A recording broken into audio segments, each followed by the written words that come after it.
Avant d'arriver au centre d'accueil, ma vie elle était totalement détruite.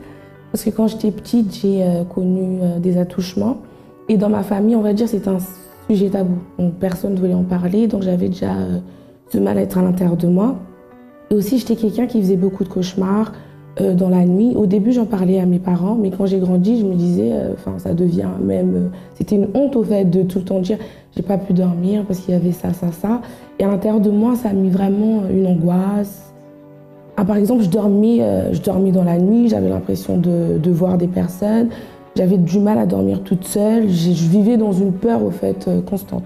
Quand j'étais petite, je trouvais normal d'en parler à ma mère, mais quand j'ai commencé à grandir, je me disais, de toute façon, elle va me trouver bizarre, donc j'en parlais plus. Et quand j'ai grandi, je suis devenue une adolescente très, très rebelle. Je supportais plus du tout l'autorité de personne, pas à l'école, pas à la maison. Je voulais vivre, au fait, selon moi. À 15 ans déjà, je pouvais sortir et pas revenir chez moi. Vraiment, je vivais ma vie. J'avais des mauvaises fréquentations. Un jour, je me suis même retrouvée en garde à vue, parce que je suis sortie avec des copines, aller voler dans un magasin, donc on s'est retrouvés en garde à vue. J'avais vraiment une vie détruite. À l'école, du coup, ça n'allait plus du tout, parce que j'écoutais pas ce que les profs disaient, je faisais vraiment qu'à ma tête. Donc, tout ça a causé à l'intérieur de moi une maladie qu'on n'arrivait pas à trouver. On disait que c'était un problème de cœur, mais on ne savait pas exactement c'était quoi. Je me suis par exemple retrouvée une nuit en train de faire des examens à l'hôpital sans savoir vraiment ce que c'était. Elle provoquait des palpitations, par exemple, je ne pouvais pas rester debout pendant longtemps, je ne pouvais pas vivre une vie de jeune que je voulais vivre parce que j'étais constamment fatiguée, je faisais des crises. Une fois, je suis tombée, j'ai perdu connaissance. Et cette maladie a mis à l'intérieur de moi encore plus un sentiment d'injustice. Je me disais, mais comment ça se fait, je suis malade, on n'arrive pas à savoir ce que c'était. Donc ça provoquait encore plus un mal-être au fait à l'intérieur de moi. Du fait que j'écoutais personne, dans ma famille ça n'allait pas parce que ma mère, c'est plutôt une personne carrée. Et vu que je l'écoutais pas, ça n'allait pas du tout avec ma mère. Il n'y avait plus de communication avec personne dans ma famille.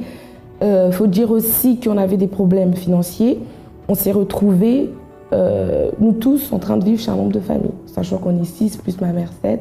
Donc c'était pas du tout évident. Et toutes ces situations, ça rajoutait au fait le mal-être que j'avais à l'intérieur de moi. Le moment le plus difficile pour moi, je pense que c'est quand je suis tombée malade.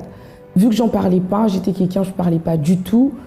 Cette maladie, c'était un moment où je me disais, bon là, ça y est, c'est bon, je vais y passer de toute façon. C'était vraiment ça le moment le plus difficile. J'ai eu des envies de suicide, mais sans par exemple passer à l'acte, mais j'y ai beaucoup pensé. J'ai beaucoup pensé à cause de tout ce mal-être. Je me disais, de toute façon, je vais où, je fais quoi. J'étais quelqu'un aussi, j'étais un peu... je changeais mon histoire, si je peux dire comme ça, par rapport à la personne qui était devant moi. S'il fallait modifier quelque chose sur moi, sur ma vie, je n'hésitais pas du tout. J'ai connu le centre d'accueil. Ma mère avait été invitée dans la rue. Et après, elle nous a parlé du centre d'accueil. C'est comme ça que je suis arrivée au centre d'accueil.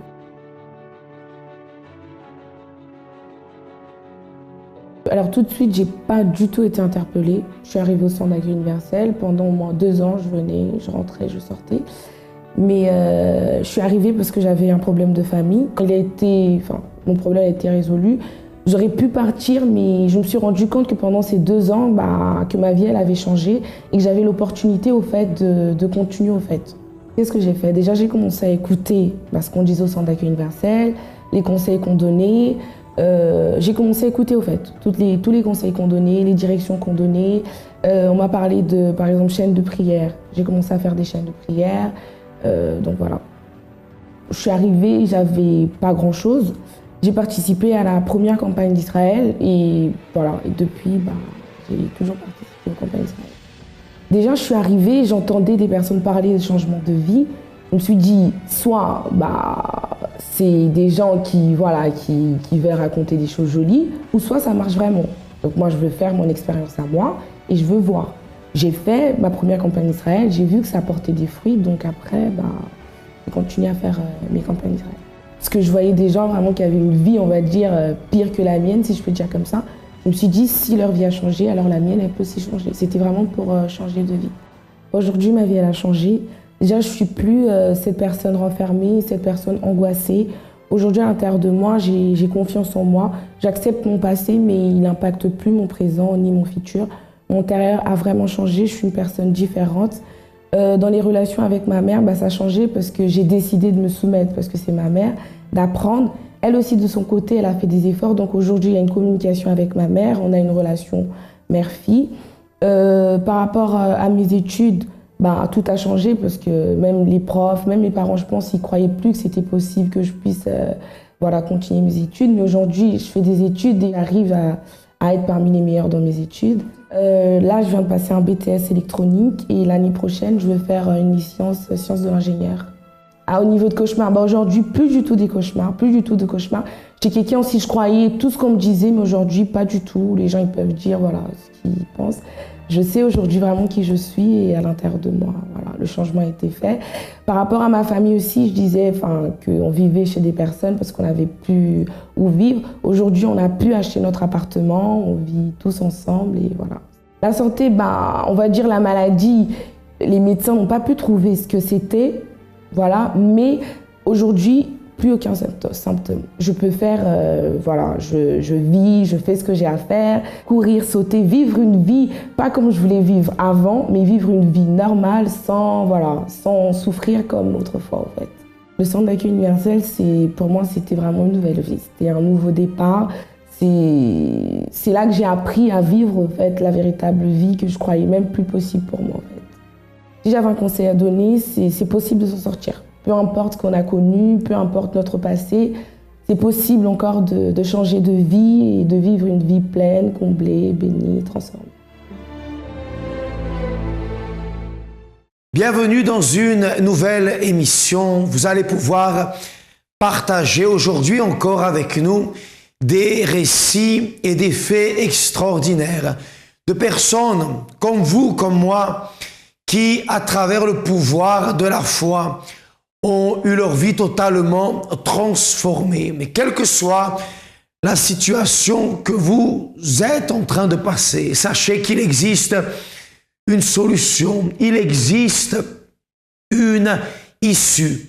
Et si quelqu'un vous a dit le contraire, c'est parce que cette personne ne connaît pas ou n'est pas consciente du pouvoir de la foi qui délivre, la foi qui guérit, la foi qui libère et qui amène le résultat positif, le miracle. Tout comme Madame Paul, dont nous allons suivre l'histoire dans la première partie de cette émission, a pu voir. Soyez alors attentifs, attentives. À tout de suite. Avant d'arriver au centre d'accueil, j'étais une personne très nerveuse. J'étais tellement nerveuse que ça me donnait de l'eczéma. J'avais de l'eczéma autour de la tête, sur les tempes, et ça m'irritait encore davantage parce que c'était très visible. J'avais beau camoufler, mais cet eczéma ne me laissait pas, et ça me rendait tellement nerveuse que j'avais des paroles blessantes. Quand je parlais, mais je criais, et ça, c'était pas bon. J'étais tellement nerveuse que, bon, ça c'est à la suite des dettes que j'avais, ces dettes qu'on n'arrivait pas à régler, énormément de dettes, des dettes d'environ 70 000 € qu'on avait du mal à payer. À la suite de ça, bon, toutes ces dettes provoquaient une tension à la maison. Une tension, c'est vrai que j'étais très très nerveuse. Je parlais d'une façon à mon mari qui n'était pas du tout agréable. Quand j'ai eu tous ces problèmes, cet eczéma, cette dette, tout cela, au fond de moi, ça a généré d'autres maladies, dont un cancer qui a été diagnostiqué. Et à la suite de ce cancer, les médecins ont décidé de faire l'ablation du sein. Mais moi, je sais que par la foi, je ne pouvais pas accepter cette ablation du sein parce que j'ai un médecin qui est au-dessus de moi. Et quand ils ont dit ça, j'ai dit non, vous n'allez pas me faire l'ablation du sein parce que je sais que je ne suis pas malade, je n'ai pas de cancer. Alors le chirurgien me disait, mais madame, nous sommes obligés de... Bon, on va analyser, on va faire la biopsie, on va analyser, et pendant que vous serez sur la table d'opération, tout endormi, on saura si on doit faire l'ablation ou pas. Le moment le plus difficile, c'était de savoir que j'allais être une femme avec une partie du corps enlevée. Et ça, je ne pouvais pas l'accepter. Vous vous sentez malmené par la vie? Vous regardez votre situation et vous ne voyez aucune échappatoire. Votre vie vous échappe. Il semble n'y avoir aucun espoir. Vous vous sentez faible, triste, incapable. Dites ça suffit. Des milliers de personnes ont pris cette décision qui a changé leur vie. Participez à cette tournée qui débutera le 4 septembre dans tous les centres d'accueil de France. Centre d'accueil, nous vivons ce que nous enseignons et nous sacrifions pour ce dont nous rêvons. Il y a quelque chose de très important lorsque nous voulons transformer notre vie. Quelque chose qui existait à l'intérieur de Madame Paul malgré la situation difficile, malgré la maladie, malgré le cancer. Elle n'acceptait pas d'être estropiée comme elle le dit. Elle n'acceptait pas ce problème, elle n'acceptait pas cette infirmité. Bien qu'elle ne sache pas comment s'en sortir, il y avait en elle un esprit qui refusait cette situation. Il y avait en elle une ouverture d'esprit, de ne pas se condamner, puisqu'elle était déjà condamnée médicalement, mais elle n'acceptait pas de s'auto-condamner. Et c'est le problème de beaucoup de personnes. Elles se condamnent, elles condamnent déjà leur présent et elles condamnent leur futur. Mais nous savons que chaque problème a une solution. Et tout particulièrement lorsque vous croyez dans l'auteur de la vie. Nous allons continuer à accompagner ce témoignage et j'aimerais que vous fassiez comme moi, que vous prépariez un verre d'eau, car à la fin de l'émission, nous réaliserons une prière en votre faveur. Préparez un verre d'eau et d'ici à quelques instants, nous intercéderons en votre faveur, en faveur de votre santé. Soyez attentifs au déroulement de l'histoire du récit de Madame Paul. J'ai connu le centre d'accueil par une de mes cousines qui m'a évangélisée et qui, elle fréquentait déjà le centre d'accueil.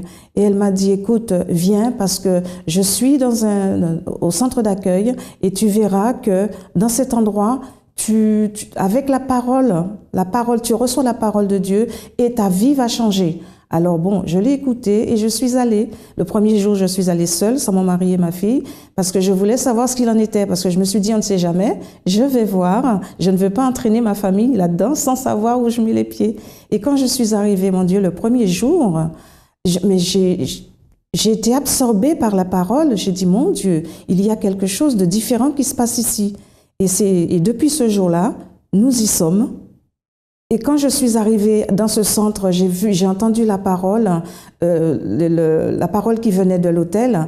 J'ai participé aux propos qui se disaient, au jeûne de Daniel, et surtout dans la campagne d'Israël. Et cette campagne d'Israël où j'ai vu les problèmes que j'avais, j'ai sacrifié la maison que j'avais. Parce que je me suis dit, tout ce que j'ai comme problème, si je n'écoute pas la voix de Dieu, je n'arriverai pas à m'en sortir. Et quand Dieu demande quelque chose, il faut le faire. Et c'est pour cela que j'ai sacrifié ma maison, sans savoir où j'allais aller. Mais j'ai sacrifié, parce que je sais que la parole qui vient de l'autel, c'est la direction que nous devons écouter. Et j'ai fait cela. Et maintenant, bon, quand j'ai fait cette campagne, je n'avais pas peur. Mais quand j'avais les dettes, oui, j'avais toujours peur, je vivais dans la peur, je me disais comment je vais m'en sortir. Et je me suis dit que, en agissant de cette façon, en faisant cette campagne, il n'y a que cette campagne qui va nous sortir de ce trou où nous sommes. Et c'est pour ça que j'ai écouté la parole et j'ai obéi. La campagne d'Israël, c'est le seul chemin, je dis bien le seul chemin pour changer notre vie, pour avoir une vie meilleure. Bon, si vous êtes en train de passer par un moment difficile, quel qu'il soit, vous devez savoir qu'il y a pour vous une solution. Et chaque mardi, au Centre d'accueil universel, est réalisée une réunion pour les personnes qui sont malades, où nous réalisons la prière et vous allez également recevoir des conseils bibliques pour faire face à cette situation. De la même manière que Madame Paul a été invitée à participer et qu'elle a accepté cette invitation, vous pouvez également accepter l'invitation que nous vous faisons aujourd'hui. Et si vous désirez dès à présent parler avec quelqu'un, recevoir une prière, recevoir un conseil, une orientation, alors n'hésitez pas à nous appeler au 01 53 35 85 12. Dès à présent, quelqu'un peut prendre votre appel et vous parler, et vous écouter, et vous donner un conseil. Bien, nous allons voir qui aujourd'hui, Madame Paul, comment elle a vaincu et ce qu'elle a aujourd'hui. Soyez attentifs. Aujourd'hui, ma vie, je peux dire que c'est une vie vraiment extraordinaire par la grâce de Dieu. Moi qui étais nerveuse, avec tant d'eczéma, je criais, je vivais dans la peur, j'avais des dettes. Tout cela s'est effacé, il n'y a plus rien. Je dis, mais même parfois quand il y a des difficultés, je dis, mais ça ne m'atteint même pas. Parce qu'avec cette paix que j'ai à l'intérieur, je vois les problèmes autrement. Je vois les problèmes tellement petits que je suis bien. Je suis bien, j'ai encore plus de force. J'ai encore plus de force pour régler tous les problèmes, pour faire face à toutes les difficultés. Eh bien, par rapport au cancer, j'ai reçu le diagnostic du médecin. Je suis complètement guérie, complètement, et ils n'en reviennent pas. Et bien souvent, ils disaient « Oh, il ne faut pas faire tel mouvement, il ne faut pas faire tel geste, il ne faut pas… » Non, je vis normalement, normalement. Quand ils m'ont opéré, ils ont dit qu'il fallait enlever ce sein, il fallait faire l'ablation. Et moi, par la foi, j'ai dit non, non, je n'ai pas de cancer, vous n'allez pas faire l'ablation. Et ce médecin, quand il a analysé, il a dit, mais madame, je ne comprends pas. Je ne comprends pas parce qu'au départ, on a vu un cancer et maintenant, il n'y a plus rien. Il n'y a plus rien. Les dettes, toutes les dettes ont été réglées. Nous n'avons plus aucune dette, plus aucun centime de dette par la grâce de Dieu. Vraiment, on vit vraiment dans la paix.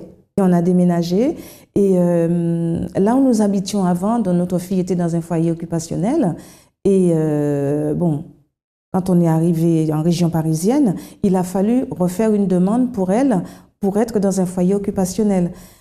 Et malheureusement, chaque département a ses critères. Et quand nous sommes arrivés là, j'ai dû faire, en 1 an et demi, 2 ans, j'ai dû faire une soixantaine de demandes, pardon.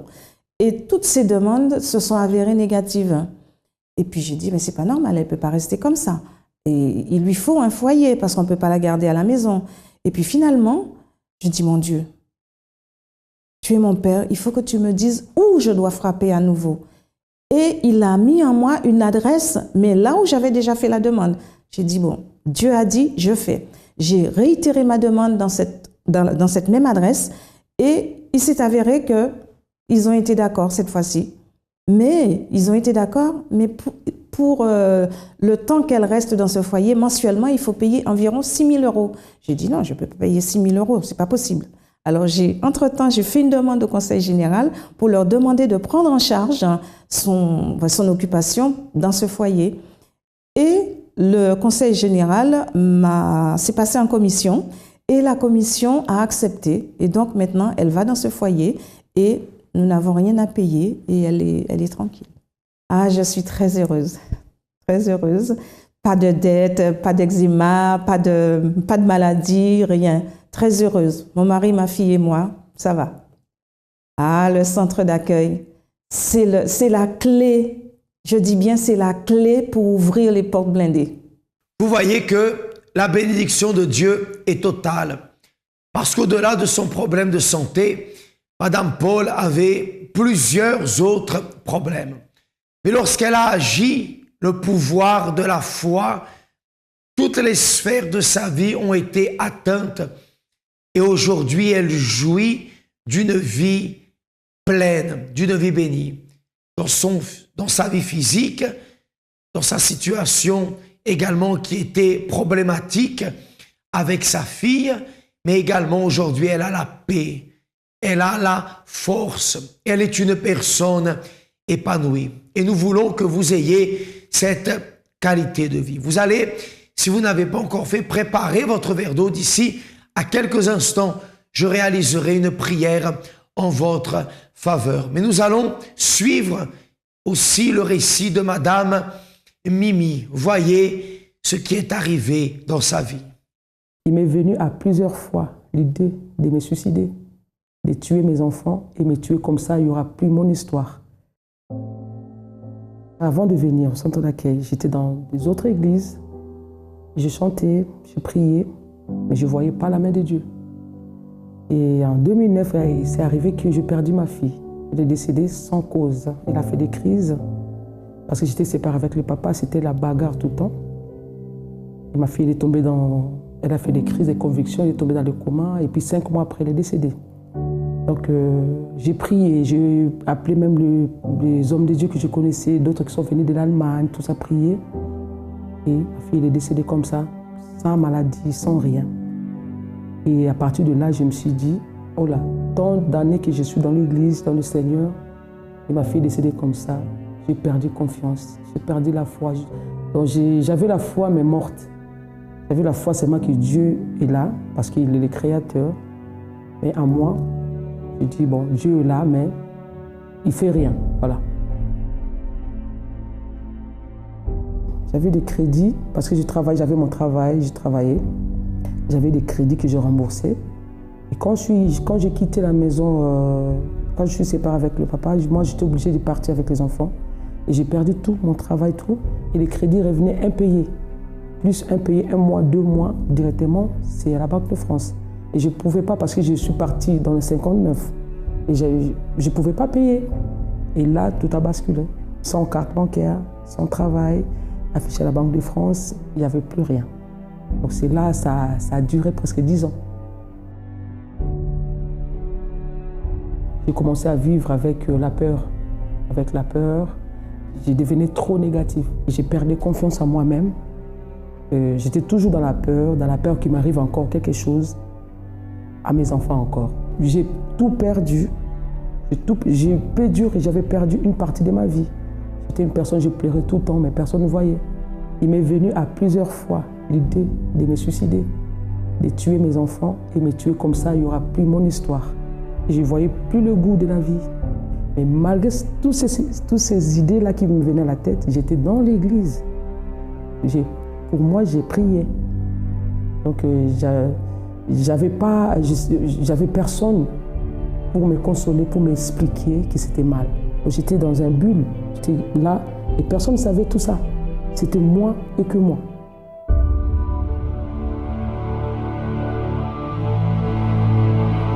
C'est ma fille qui venait ici. Comme elle a vu que j'étais déçue des églises, elle m'a parlé des centres d'accueil. Et une fois, je suis décidée de venir avec elle. Après 6 mois, quand je suis tombée malade, le fibrome a explosé. Et je ne savais pas où aller. Les médecins m'ont dit qu'il faut que je sois opérée en urgence. J'ai dit non, je ne vais rien enlever sur moi. S'il y a un Dieu quelque part, je vais aller chercher. Et un matin, le dimanche, je venais avec ma fille. J'ai senti directement la paix parce que je marchais avec la peur. Et de là, tout ce que le pasteur disait, c'est comme s'il y avait quelque chose qui était endormi en moi, ça s'est réveillé. J'ai dit voilà, j'ai trouvé une place. J'ai dit je vais guérir, je vais changer, je vais faire ça. Tout ce qui sortait de la bouche des hommes de Dieu, je l'ai appliqué. Et au bout de 3 semaines, j'étais guérie de fibrome. Donc j'ai eu vraiment des résultats. Dieu a répondu. Là, vraiment, j'ai fait des sacrifices, j'ai fait des propos. C'était parce que j'étais affichée à la Banque de France. Donc normalement, ça devait prendre fin en 2017. J'ai demandé à Dieu, pendant les campagnes aussi, que mon nom soit effacé. Et c'est ce que Dieu a fait. Je suis allée voir à la Banque de France. Et j'étais surpris, on m'a dit que je n'ai jamais été affichée.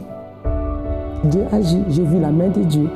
J'ai la joie de vivre, j'ai la paix, surtout parce que je n'avais pas la paix. Le courage de vivre et le courage d'affronter les problèmes parce que c'était la dernière chose que je faisais. Depuis que je suis venue au centre d'accueil, sans commenter, sans flatter, j'ai vu la main de Dieu. Moi qui croyais que Dieu ne bénit pas. Dieu était là seulement pour l'adorer et le louer, c'est tout. J'ai appris à vivre avec la foi vivante. Notre existence, la conscience que nous en avons, se fonde sur notre pensée. Nous sommes des êtres de pensée, d'idées, de sensations et d'émotions. Notre vie est le fruit de tout ce que notre conscience contient. Tout ce que l'on sait provient de tout ce que l'on tire de notre environnement. Qu'elles soient bonnes ou déplaisantes, nos pensées motivent nos actions. Ce que l'on fait est motivé par nos pensées et celles des autres. Ce que l'on estime bon pour nous. Dans la plupart des cas, la racine de nos problèmes ne se trouve pas à l'extérieur, mais en nous, dans notre esprit. Difficultés, complexes, déceptions, haine, tristesse, découragement, des murailles qui se trouvent en réalité dans notre esprit. Pour trouver la liberté, la joie, le bien-être, nous devons abattre les murailles de notre esprit. Pour changer de vie, il faut changer nos pensées. Dimanche 18 septembre, dans tous nos centres d'accueil, les murailles de notre esprit tomberont.